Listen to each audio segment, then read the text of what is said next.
All right, folks, settle in for a tale of the Great Emu War. It's a story so bizarre that it's hard to believe it's true, but it really did happen in the vast and rugged lands of Australia back in 1932. Our story begins in the aftermath of World War I.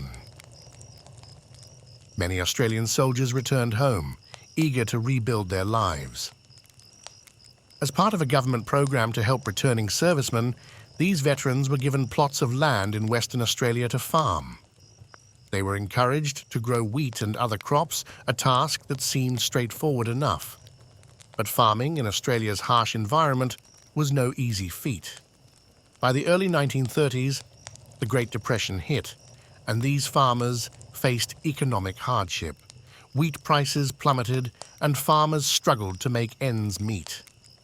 Amidst these struggles, another problem emerged: emus.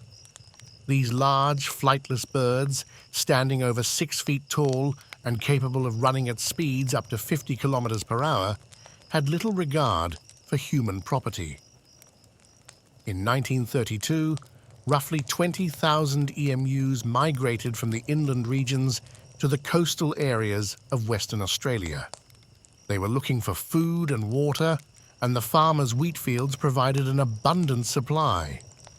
The emus descended on the fields, trampling crops and eating the precious grain, causing significant damage and adding to the farmers' financial woes. Desperate for a solution, the farmers turned to the government for help. Sir George Pearce, the Minister of Defence, decided that military action was the answer. The government deployed a small military force to Western Australia to deal with the EMU problem.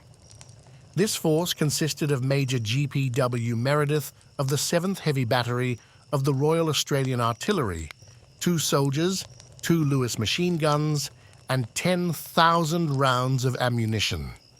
The plan was to decimate the EMU population and protect the wheat crops. The first operation began in early November 1932. The soldiers travelled to the region around the town of Campion, where a large number of EMUs had been reported. They set up their machine guns and waited for the emus to come within range. On November 2nd, they encountered about 50 emus. As the soldiers opened fire, they quickly discovered that the emus were not easy targets. The birds scattered and ran in all directions, making it difficult to aim effectively. Despite firing several rounds, only a few birds were killed, and the rest escaped. Over the next few days, the soldiers attempted several more ambushes, but with little success. On one occasion, they encountered over 1,000 EMUs.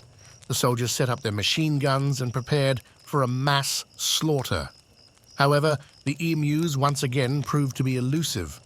They divided into small groups and moved erratically, evading the gunfire. To make matters worse, one of the machine guns jammed, allowing the birds to scatter once again. The soldiers managed to kill about a dozen emus, but the majority got away unscathed. The emus displayed remarkable resilience and adaptability.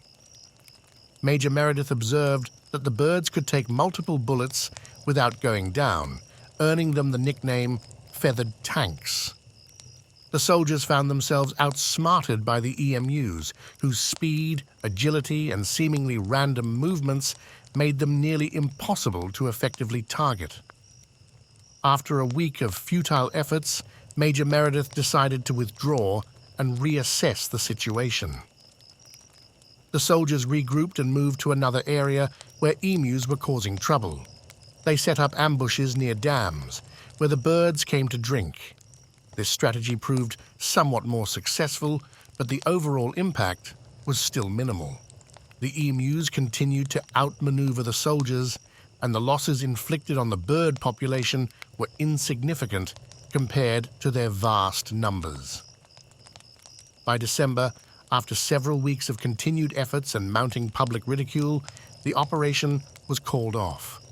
The soldiers had used up a considerable amount of ammunition, killed about 1,000 EMUs, but had failed to make a significant dent in the EMU population.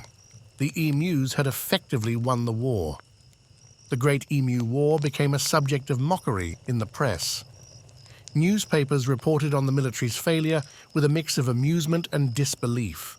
The government faced criticism for its handling of the situation, and the idea of using military force against emus was widely ridiculed. In the aftermath, the farmers still had to deal with the emus. The government eventually implemented a bounty system, allowing hunters to cull the birds in a more controlled manner. This method proved to be more effective, though the EMU population remained a persistent challenge.